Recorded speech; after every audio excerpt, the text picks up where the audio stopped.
don't think that there's enough whereases that would take into account of what Deanna has done for us for the last 10 years. So, again, thank you from all of us.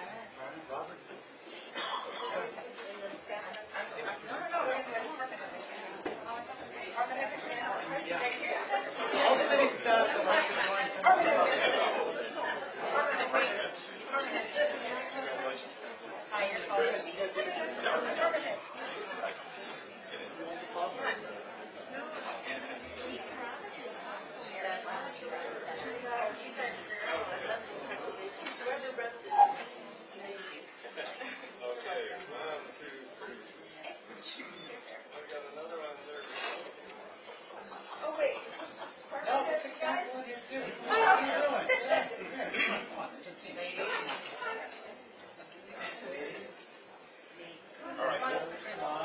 We'll photobomb. I'll do a panorama.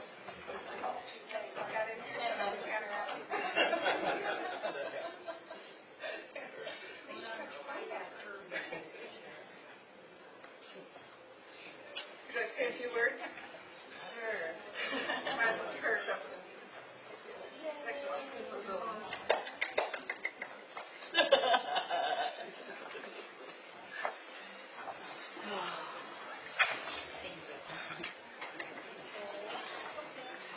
Thank you, Mayor and Council. This is, for as many times as I speak before you and speak before groups, it's always hard for me when it's times like this. And I just want to express my sincere appreciation for all of you and for my colleagues and staff.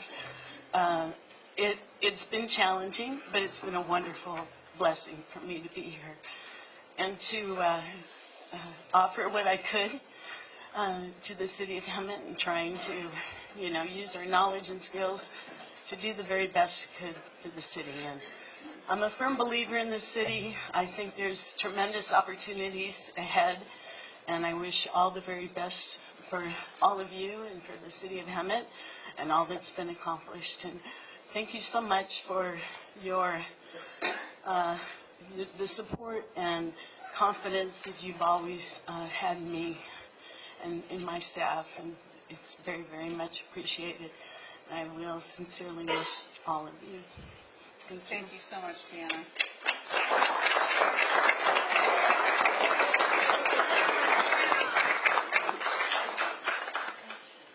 Yeah, absolutely. I just wanted to take a couple moments to talk about how much of a asset Deanna is.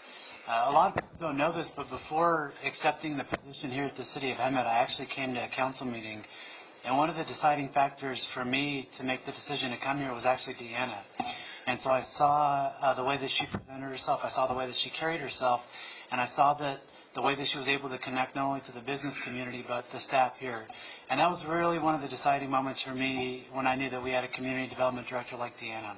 So with that being said, I know I speak on behalf of the rest of the staff here at the City of Hemet that Deanna will be greatly missed. One of the things that I can probably most count on Deanna is she doesn't pull any punches. And so that's sometimes you hear things that aren't the easiest to hear, but it's things that need to be said. And so with that, Deanna, I will miss you very much. I wish you very much happiness and success in the next stages of your life. And we will be here all the time with open arms if you ever come back and want to come back or visit us. So thank you, Deanna. Now keep your phone handy in case we need to phone a friend. Do not change that phone number. Okay. Oh, boy. Okay. Now back to communications from the public. Again, anybody who wishes to address the council should have submitted a form to the city clerk. You have, how many people do we have? There's maybe 10 here, but somebody has like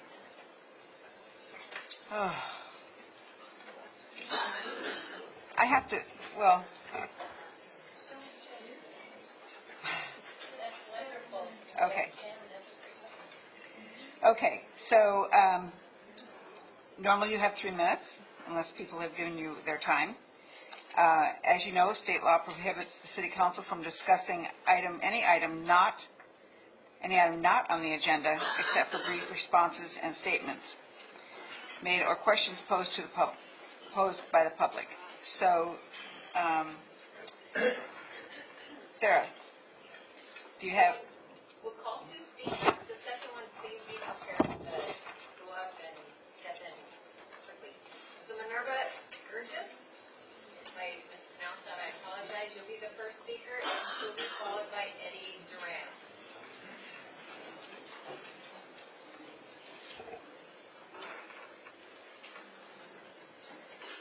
When you're called up to the podium too, will you come across the back and come rather than in front of you guys? Thank you.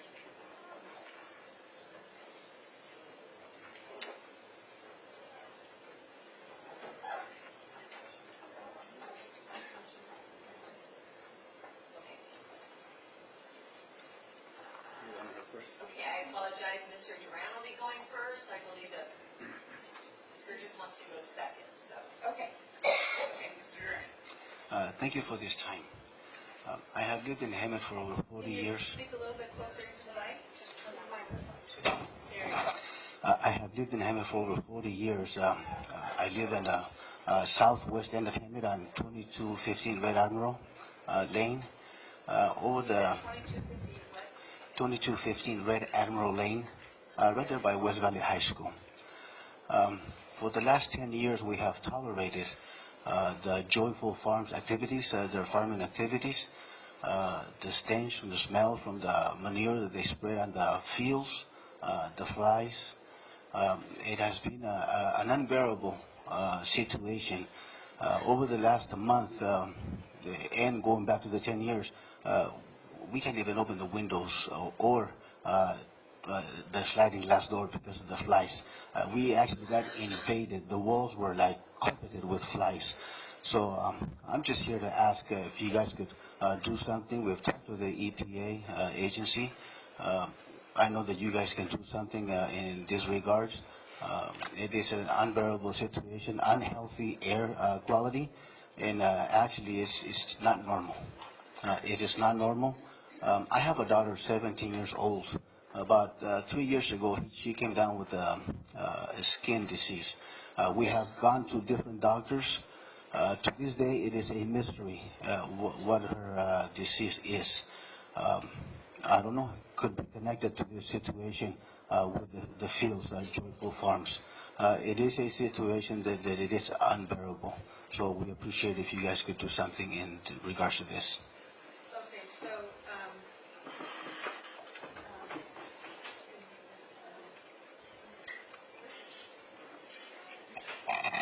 So I think we have a letter with some of the residents, as well as we've given the information related to AQMD. I don't know if you've had a chance to reach out to them, but we do have some contact information, and we'll follow up internally with the staff to see what can be done. Thank you. Majority of the speakers right now. okay, so I understand there's a lot of people to speak tonight on this particular issue. And collectively, maybe if somebody has said the same things you've said, you need to say, if you have something new to add, please by all means do so. But in the interest of time, if somebody has mentioned the same issue, exact same issue, and perhaps Mr. Duran or the city then can provide what our commitment is and our actions moving forward with regards to this issue. Okay? Thank you. Okay, what was the next one? Minerva Gurgis, are you speaking now? Okay, and she will be followed by William Black.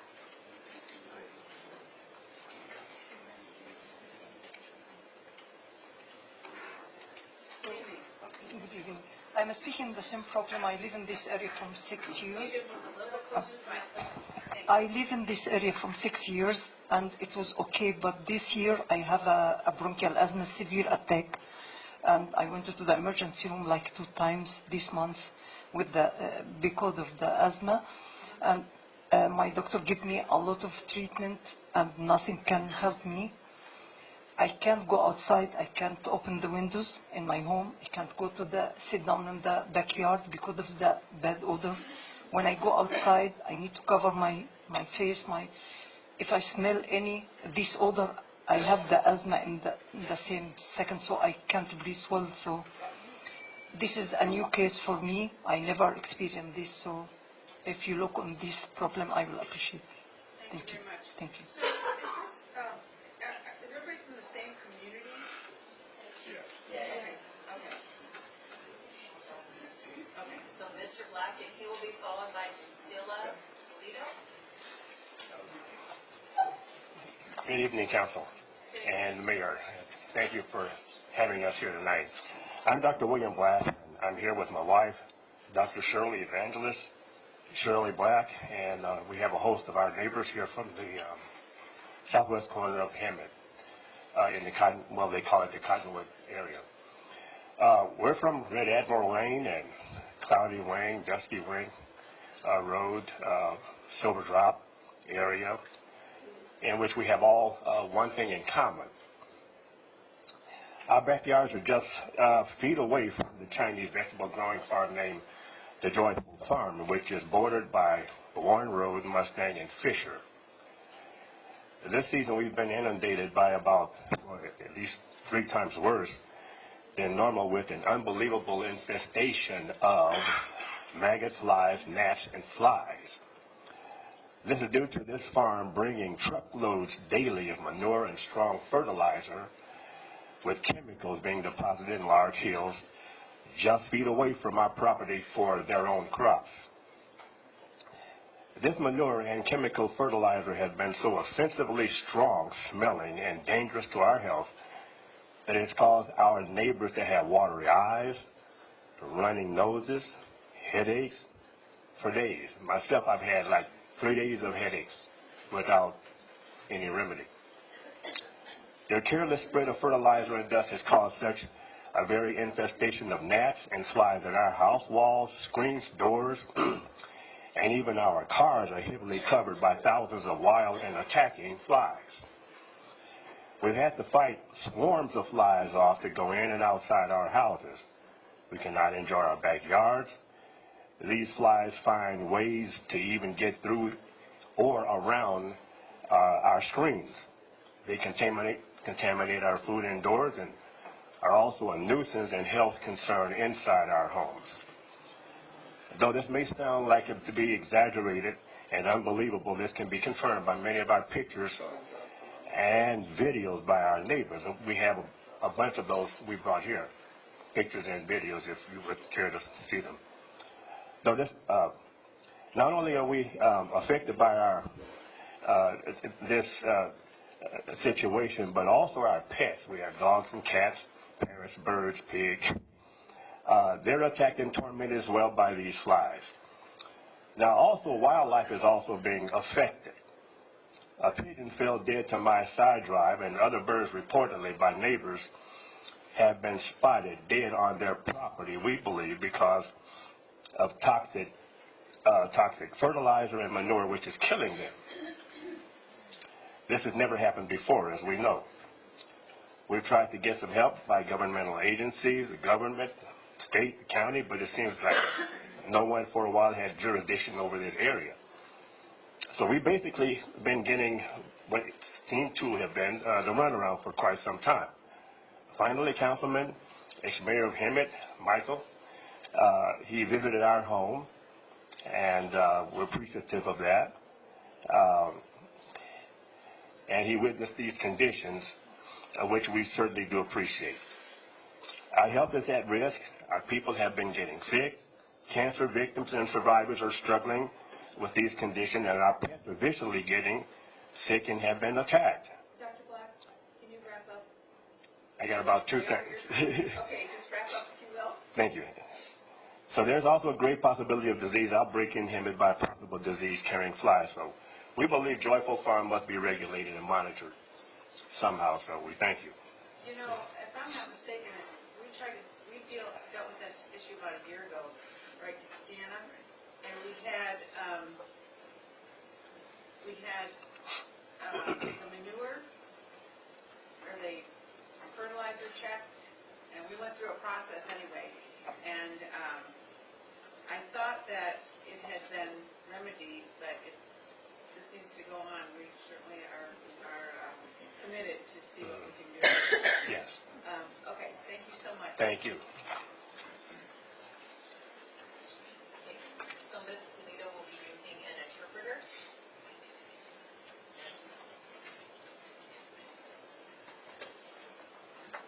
She'll be using an interpreter, okay, to speak, and then she'll be followed by Shirley Black. Okay. Okay. My problem is the chemicals. Yeah. My problem is the químicos. Yo soy una yo soy una sobreviviente de cáncer. I am a cancer survivor. Es the linfoma non-Hodgkin. With that big medical word. Al oncologist me dijo que este cáncer se desarrollaba por los químicos. The doctor told me that this cancer was developed by the chemicals. Me dijo que investigara en la ciudad qué tipo de químicos se estaban poniendo en el fío. The doctor asked her to research the chemicals on the field. Y ahorita otra vez me acaban de descubrir inflamación en los ganglios. I had just been discovered some more information of this issue. Y yo pienso que es todo lo que está pasando ahorita, de tanto el olor que es muy fuerte de los químicos. I believe all this is happening because of the strong smell of the chemicals. Les pido por favor que nada más vean bien qué tipo de químicos se están poniendo, porque tal vez digan unos y ellos pongan otros, no sé. I ask you please to look into these chemicals to find out what they are, because they could say one thing, but in reality it is not. A la persona que pone los químicos, yo he visto que él usa una máscara, pero ¿qué pasa con nosotros, los vecinos que estamos alrededor? No nos avisa para ponernos una máscara. The people that are working out there with the chemicals, they wear a mask. So I wonder and I question myself, what about us? Es muy grande la comunidad y hay varias personas con cáncer. No soy la única. Yo conozco de los vecinos ahí, ya una pareja ya murió de cáncer, el señor y la señora. Conozco más gente que está dándole cáncer en esa área. There are other cancer victims in the same community, and some have passed away. Who knows, it might be related to this.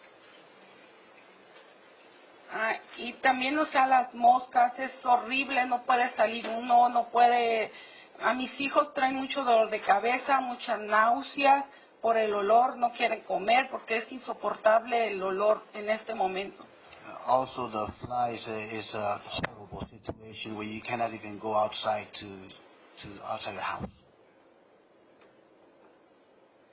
Nada más les pido que tomen conciencia, por favor, porque es muy triste. Yo tengo ahí 9 años y me detectaron vivía yo a los 4 años ahí me detectaron cáncer. Es el tiempo que se desarrolla esa enfermedad por los químicos. I've lived in this area, this house, for 9 years. 4 years after I moved in is when I came down with the cancer. Okay, just wrap up if you want, just add a few more sentences. Okay. No, nada más para concluir, mi preocupación ahorita es qué pasa si siguen poniendo esos químicos y yo puedo recaer otra vez, no puedo moverme ahorita en este momento del lugar. Simplemente mi doctor me dijo que viniera a la ciudad y por favor que me dijeran qué tipo de químicos estaban usando en esas tierras. To conclude, what's going to happen if nothing is done? My situation will probably worsen. My doctor asked me to find out what these chemicals are so that he can proceed to know what he's dealing with. Okay, thank you. Thank you. Is that development, do they have an HOA? I believe so. No. And I only asked to see if there's a contact, a specific person that speaks on behalf No, of the... no, there is not. And perhaps you need to elect a person to do that, because if we direct staff into helping, with the situation, it's easier to do it with one contact person That would that be, speaks collectively for the community. that would be Miss Shirley Black. She's here. I think she's the next speaker. Okay, thank you. Okay, so Shirley Black is your next speaker, and she'll be followed by Mary Simon. Okay, and who has the 9 minutes? That's not any of them. It's Okay, coming up. all right, thanks. Good evening, Councilman, Councilwoman, and Mayor. Before I get started, my name is Dr. Shirley Black, and I'd like to actually give you a bird's eye view of what some of the members of my communities are dealing with. I actually have pictures that we'd like to share with you so that you can really have a bird's eye view of what we're dealing with on a daily basis, if I may. Okay, you need to hand those to the city clerk. Thank you. And she'll pass them on. Thank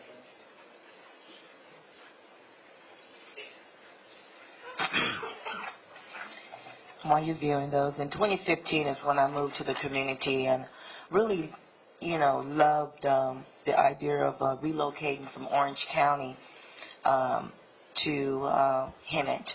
It reminded me a lot of the town that I grew up in as a girl. But in the last year, it's just been really a regret in trying to enjoy my property that we purchased. We really, this Joyful Farms is a complete public nuisance and a public health. We have public health concerns, as you've heard from prior residents, and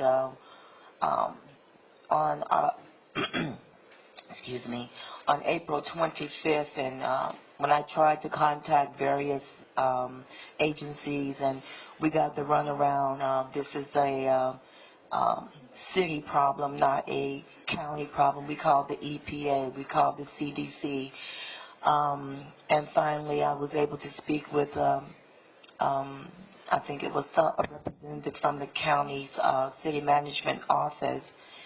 His name was Mr. Tisdale, and he suggested I contact Councilman Michael Mercifer.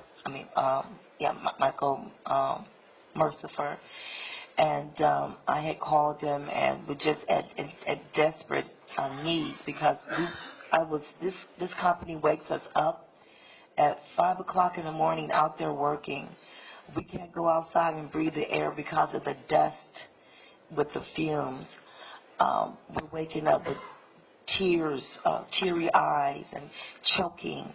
That is a health hazard. And then again, as you can see, the infestation of the maggot flies that we're subjected to on a daily basis. And Councilman Murphy did come out on the 26th and to see firsthand the conditions. And again, we thank you, Mr. Mercifer, for coming out and being concerned. And we know that that was a day that the city is shut down, but you did hear our cry and you did respond to that, so we're very thankful of that. But at this time, we're asking for the city councilman to file some kind of abatement as resolution on this organization, or whatever that we can do that is applicable as resolution to move them back. They're so close to our homes. Again, it's a public nuisance, it's a public health risk, and they're just really encroaching on our homeowners' property rights. And we're just coming to the community now and asking and reaching out to our representatives to ask them to come forward and step forward to help us work with the resolution so that we can enjoy our air, clean air. We can't breathe the air every day. We're watering down and watering the dust down in all of our furniture. It's just really a bad environment. It's really have become inhabitable at this point in time. Thank you, Jennifer.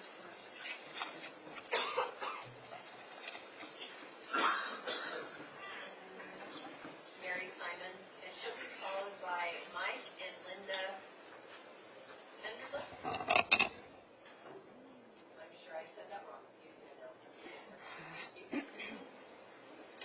Good afternoon. I'm not going to keep you long. I think pretty much what everybody said is same experience here. The only difference is, okay, so I moved into the neighborhood 10 years ago. I struggle with the allergies that's hitting me because of everything, whatever it is they're putting in there. Last year was not as bad, but then I think I said, what is the problem now this year that is worse? Can't even sleep at night. And I'm thinking, before the farms were farther away from the house, from the track, and now they're getting closer, it feels like, and, physically I feel that way as well. So I hope you guys understand our situations here, our desperate situation, and do something for us. I mean, we've been there for such a long time, and just having to move because of how it is there, it's just not fair. Thank you. Thank you so much.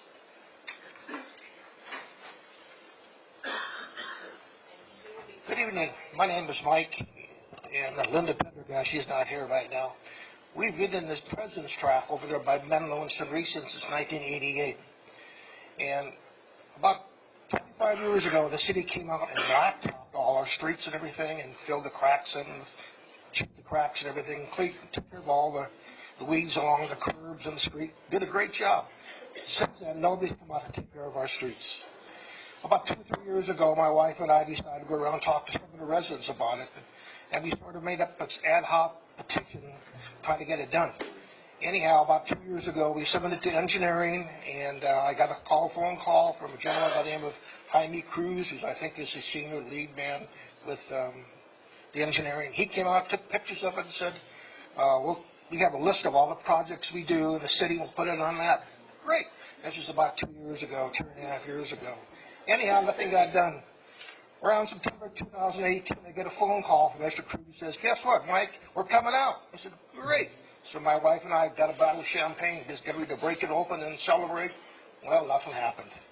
So anyhow, about 3 or 4 weeks ago, we submitted a petition again to engineering, and we haven't heard anything. So the city council is sort of our last resort. So we're kind of hoping that you guys can light a fire under engineering to get the project done. So whatever you help you can do, I'd appreciate it. Thank you. And your name again, sir, was again? Beg pardon? What's your name again? Pendergast. Pendergast. Mike. And your street? We live on 763 Sunrisa Street, corner of Menlo and Sunrisa, in the President's Track. We've been there for about 30 years. So, what can we follow up with? I'm actually sending a text message to our principal engineer to see if he can catch up with you in a couple minutes and talk to you. I wondered if somebody's going to talk to me about that. I'm sending the text right now, sir. Thanks, Will. Sure. Right back there, last Steve. Okay.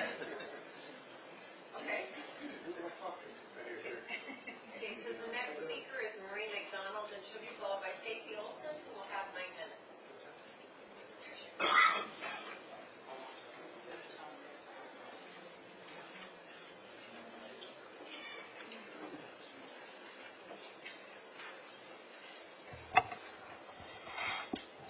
Madam Chair and fellow council members, I have a lot of other problems to talk about tonight.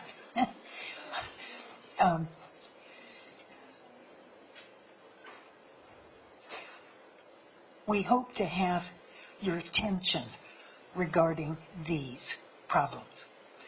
And I'm going to list them. Number one, the need for new revenues. Number two, need to develop laws, rules, and or procedures addressing the use of cannabis. That's coming up, and there's been nothing started on that.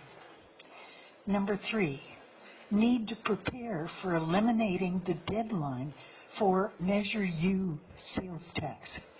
The various communities around Hemet have initiated similar sales tax with no end, with no deadline. And we need to do the same thing, which means we've got to go back to the citizens to get that changed. 4, need to address current reputation of Hemet as an unsafe, unattractive community.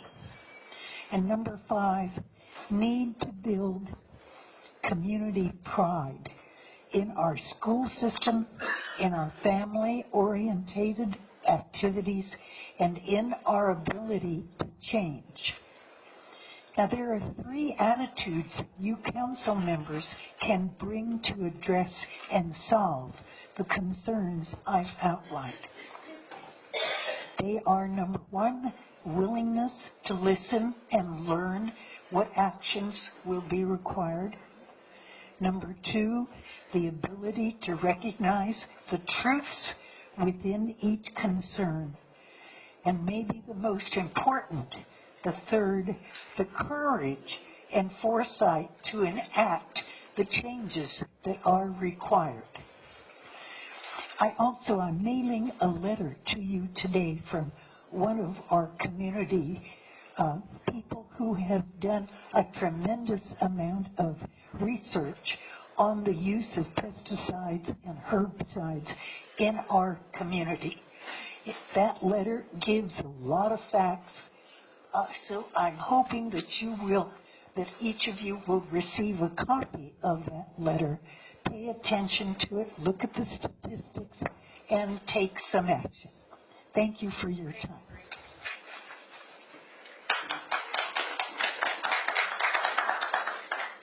Stacey Olson will have 9 minutes, and she'll be followed by Bob Chat. Good evening.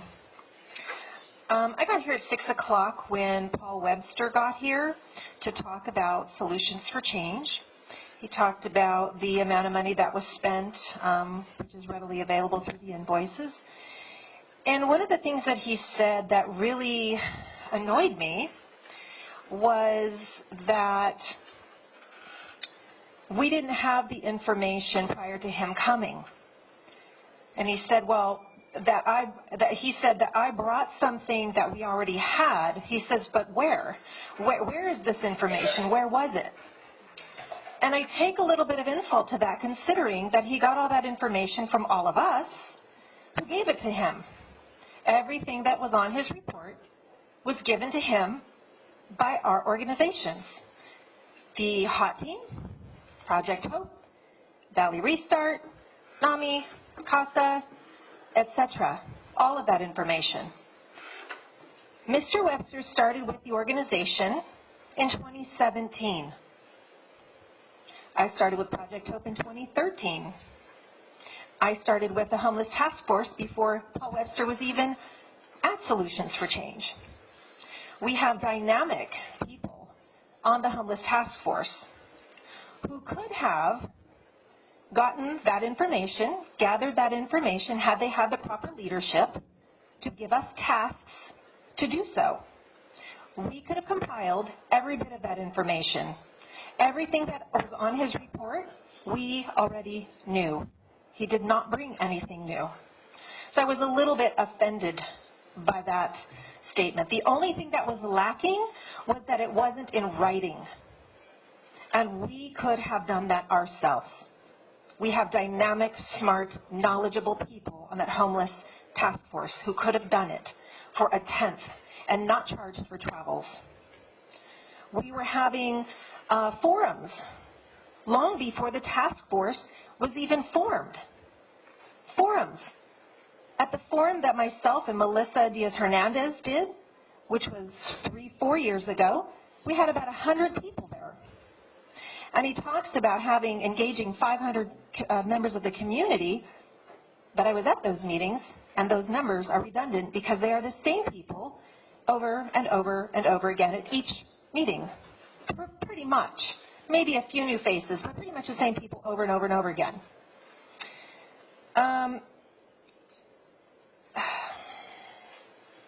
This started back in 2016, actually. Solutions for Change was discussed as a possible option. Just 3 years ago. 3 years ago. 1 year ago, let me see, Paul Webster was asked to conduct a feasibility study in May of 2017. 2017. July 24th, 2017 meeting. Paul stated that it would take 2 to 3 months to complete. July 27th, 2017, the task force held its first forum, where Bonnie publicly announced the feasibility study, July 27th, 2017. She said it would take 3 to 4 months to complete. They said it would take about 3 years for a sister program like Solutions for Change to be here in Hemet. In August of 2017, Bonnie reinstated that time frame for the study to be completed in 3 to 4 months. Paul would even come and give updates on what he was doing for the study that he had so-called been hired to do. But then we found out that there was no MOU. There was no contract. There was nothing. So it came to council in December of 2017, December now. Council voted yes on it, said it would take 5 months to complete, should have been completed by May of 2018. It was completed in July of 2018, so it was late. I have a copy of the contract. I have from December 2017, the minutes from that meeting and what Paul was supposed to accomplish. It was supposed to be approximately 165 hours of work to complete the feasibility study. There's all kinds of stuff in here saying what he had to do, a minimum of 20 leadership consensus building visits, 3 focus groups. He only had 2 focus groups. He said he was going to deliver the report by the beginning of May, and it wasn't delivered until July. He said that the price could fluctuate up or down, depending, but that it was a 5-month contract from January until May. I have a copy of the agreement in my hand saying that the term of this agreement is for 5 months, commencing on January 1st.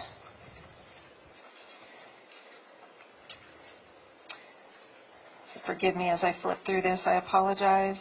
I didn't write down any of my notes.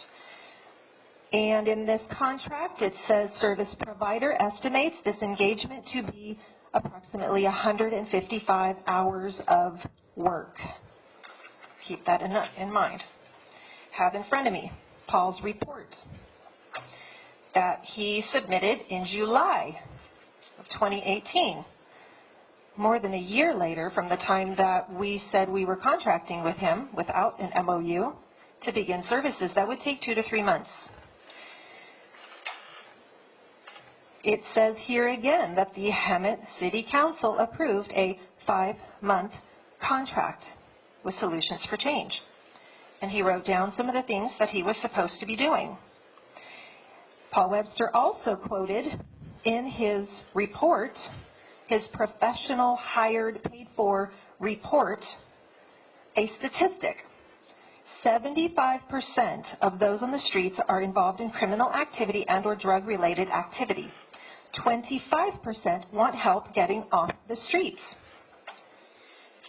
So I contacted him and I asked him, where did you get these facts from? Where did you get these statistics from? I'd like to know. I hadn't been familiar with those. He said, I have an email. During a conversation with Deanna Eliano, the director of city planning for the city, she told me that data regarding the percentage of those on the streets involved in criminal activity and the percentage of those on the streets that desire help. He said he got it from her. So of course I emailed her and I asked her the same question. Where did you get your statistics from?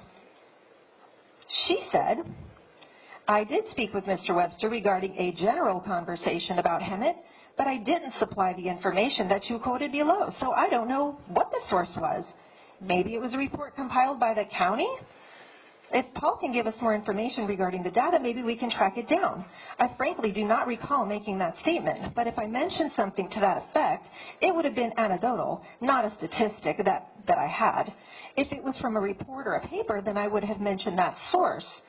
I might be losing my memory, but this really doesn't sound like something I would say, since this is not my area of expertise or experience. It would be more related to coming from PD or homeless outreach groups, I would think, or maybe from a news article. So we can see that the information that he gave, his statistic in his report, who knows where he got it from, because the information he gave me said not true. Don't know where he got it from.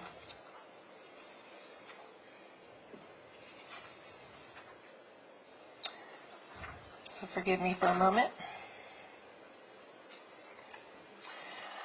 8 years ago, I believe a couple of you were on city council at that time.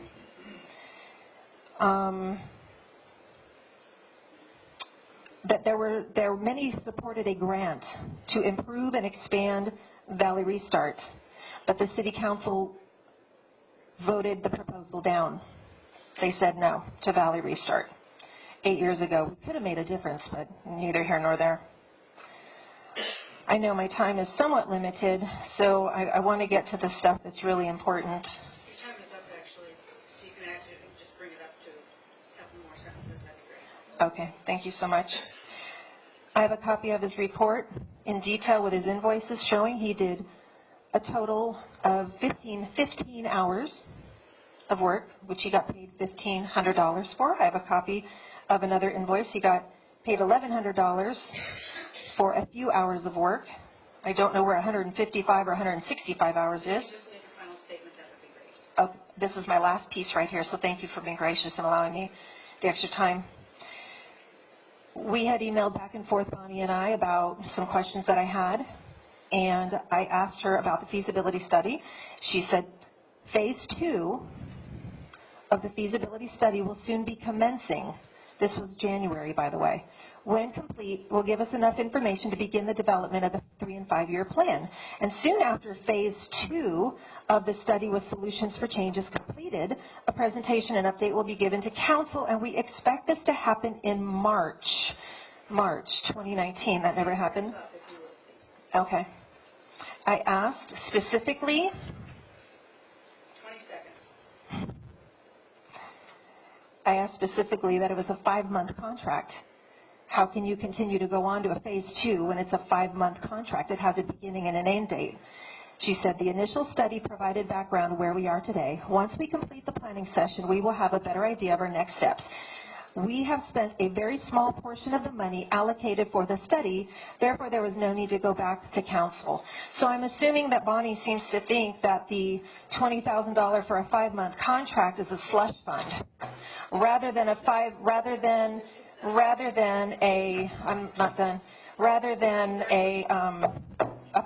contract. Thank you. So Bob Chad will be your next speaker, and he'll be followed by Lori Van Arsdale. Due to an unfortunate incident, which I won't go into to embarrass anybody, I'd like to defer my time to Stacy. No, just at a time, thank you. What? Lori Van Arsdale will be the next speaker. Well, what about my time? Okay, I'll speak. Okay. Get that ready. All right.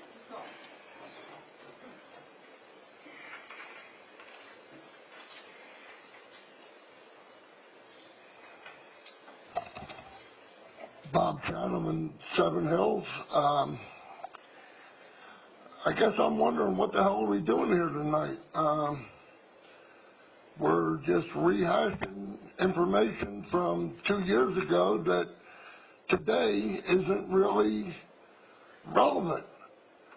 At the time Webster did his study, we had 89 homeless in Hemet. We now have 112. So, he also mentioned this mythical figure somewhere of 900 families and children. I don't know where that statistic comes from. I don't find it anywhere in the point in time count. I also like to note that if Mr. Webster was truly interested in Hemet, where was he during the point in time count? Where was the homeless task force during the point in time count? Where was any representative from the city during the point in time count? Mayor Wright told me that the reason they don't participate is because we don't see any return from investing in the point in time count. I submit to you that the CBD grants that you get are based on that very point in time count. So to say that the city doesn't get anything, and well, that's the county's problem, according to Mr. Brown. That's the county problem. Why do we have a council? We might as well just give the city over to the county. You guys don't seem to be able to make a decision. You don't have any money, but we're willing to pay somebody. We paid these kind police officers how much money to buy 1 or 3 bus tickets? 3 bus tickets. How much did that cost this town? We couldn't afford 3 bus tickets? Come on, folks. When I asked Bonnie who's on this mystery task force, I still don't have an answer for that. But the public is not allowed to get involved in those meetings. The public only comes out for the dog and pony shows. Webster and yada, yada, yada. Well, 3 years later, folks, we went from 89 to 112. According to HUD statistics, not Bobcats, each one of those people cost the taxpayers of this city $40,000 each. That's a HUD statistic. Thank you, Mr. Chad. Thank you.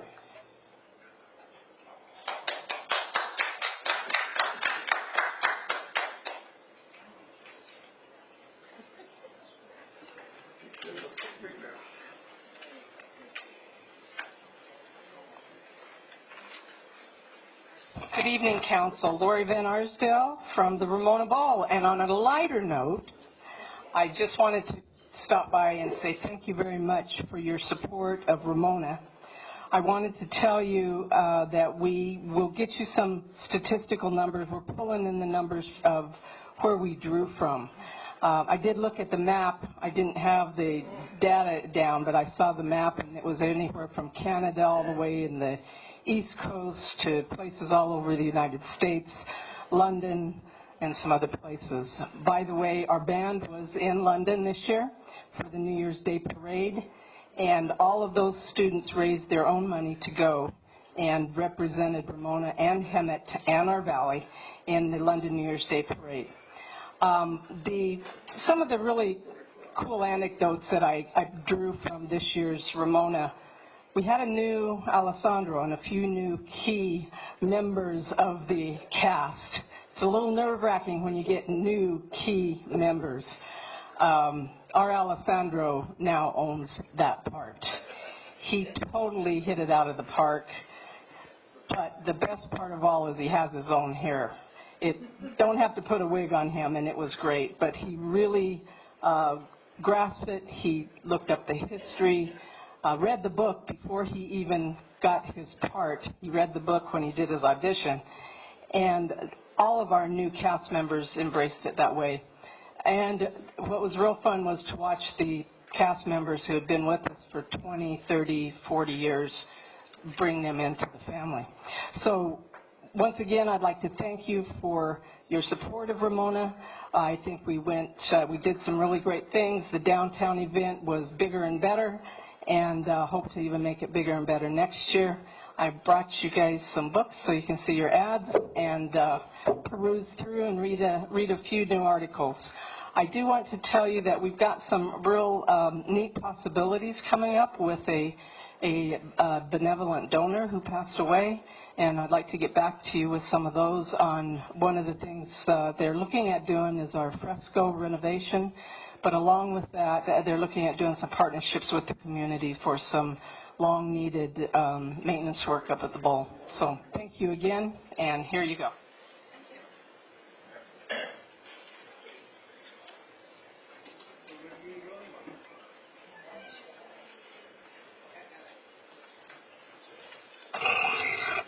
Thank you, Lori, for all your hard work on the Ramona.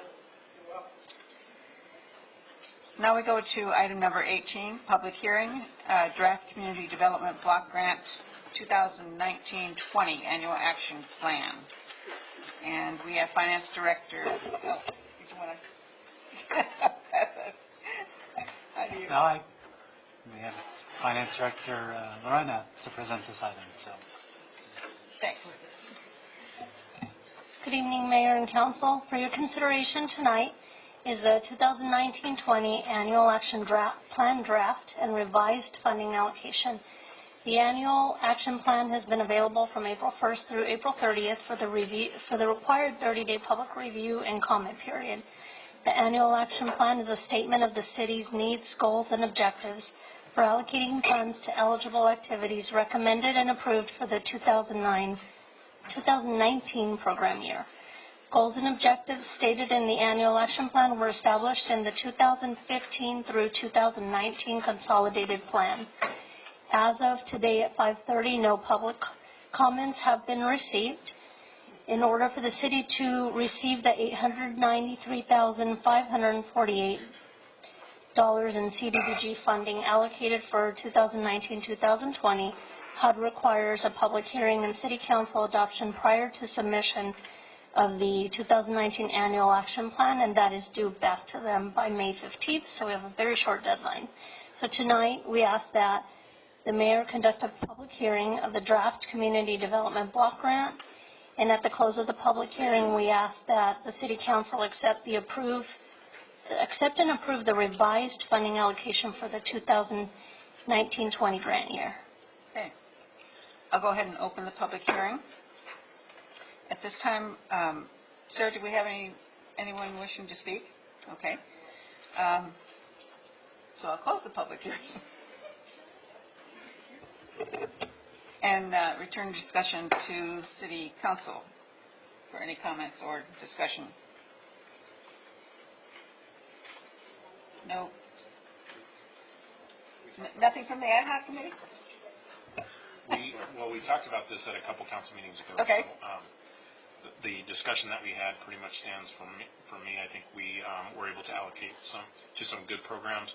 We were able to increase funding on some requests. So I think moving forward, I think this is for this year is going to be good. So. Anybody else have a comment? And if there's no other comments, would you like to make a motion, Michael? I will move that the council accept and approve the revised funding allocation. Second. Please vote. And that passes 5-0. And then also there's another spot, so I'll get on that one. So I'll also move that the City Council authorize the city manager to sign the signature page of the application for federal assistance SF 424 and non-state government certifications required for submission of the 1920 Annual Action Plan. And there was first and a second. And please vote. Thank you, Council. Thank you. Thank you. And that passes 5-0. Excuse me. Next item, general plan amendment. Ms. Aliano?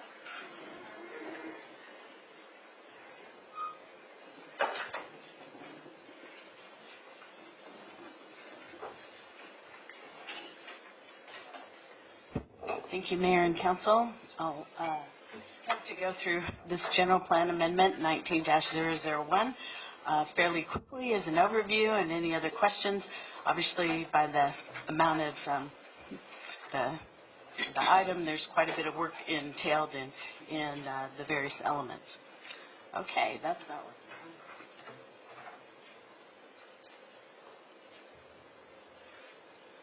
So this was a city-initiated general plan amendment to update the general plan to address three main actions that were caused by other outside agencies. One was the adoption by the Riverside County Airport Land Use Commission of the new airport land use plan for Hemet-Ryan Airport. The second was the final alignment of the State Route 79 realignment project by RCTC, and the elimination of redevelopment agencies and associated programs by the state of California. There were also some minor edits and corrections. So essentially, just some brief chronology. We adopted the general plan in 2012, January 2012, and in February, the state legislature ended redevelopment agencies. So there's quite a bit of information in the document about that and in our housing programs, which of course then were defunded. In December 2016, our CTC approved the realignment of Highway 79 and adopted the final EIR. And I know, as some of you know, Councilmember Krupa, it's been a 20-year project that was finally got to that alignment. In February of 2017, Riverside County adopted the Hemet-Ryan Airport Land Use Compatibility Plan. We were very involved with that with ALEC in trying to make sure we got the best result for the city of Hemet. And then May 2019, Riverside County ALEC, they required us then to resubmit our general plan for a consistency finding from them, and that was granted on May 9th. So essentially, we're doing three things. We're amending the text, exhibits, and policies of three elements of the general plan. There's the land use element, the circulation element, and the public safety element. The most extensive amendments are in regard to the new airport land use compatibility plan. So here's the map that's in the general plan as well as in the airport plan. That's overlaid onto the city. So essentially there's 6 different zone categories. The large ring around it is what's called the airport influence area. So any new project that's located within that area, we then have to evaluate its consistency with the plan. Each one of the colors has different intensities and different uses that are allowed. The basic Section A and B is really the airport environs, or most of the airport environs itself. And then C has a little bit more flexibility in terms of development. D allows for most new development, and that's where a lot of our vacant land area is. And then E allows for pretty much all land uses, but there are height considerations and requirements in certain places. So it gets quite complicated, but this is the basic plan around the airport. This exhibit, which is also in the plan and in the general plan now, just shows how those zones are created. They're based on noise and they're based on flight patterns of the actual airport. The second component was updating our circulation plan and various texts throughout the land use element and the circulation element regarding the realignment of Highway 79 or future. So what we're showing in this exhibit is the original alignment, which is in kind of that gold tone, and then the new alignment, which is in red, which instead of cutting through that hill, that major hill, actually went around it due to cultural resource considerations. So the advantages of the adoption of the GPA is, one, consistency with other regional plans and programs.